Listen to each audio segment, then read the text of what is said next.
Les invités VIP ont laissé l'agitation urbaine derrière pour profiter de l'odeur de la terre mouillée, des feuilles mortes et des arbres qui trônent sous la nef du Grand Palais.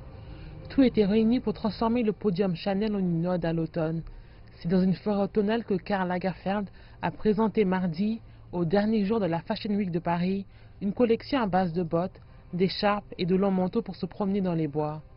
L'air frais était le bienvenu chez les fashionistas épuisés, y compris Keira Knightley, Carla Bruni, Jay Cho et la rédactrice en chef du Vogue américain Anna Wintour, qui ont vu défiler plus de 70 collections de prêt-à-porter cette semaine.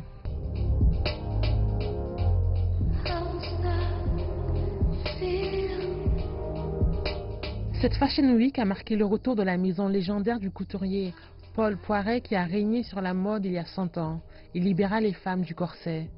Les invités ont découvert la nouvelle collection de la vieille maison dans la partie ouest de l'ancien palais du Louvre et sa créatrice Yi Ching-yin revendique un style de vêtements alliant une architecture oversize et épurée.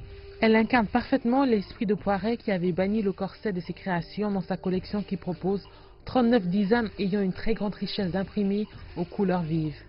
La maison Poiret a fait faillite dans les années 20 après la Première Guerre mondiale qui a changé le paysage de la mode, mais son héritage a survécu.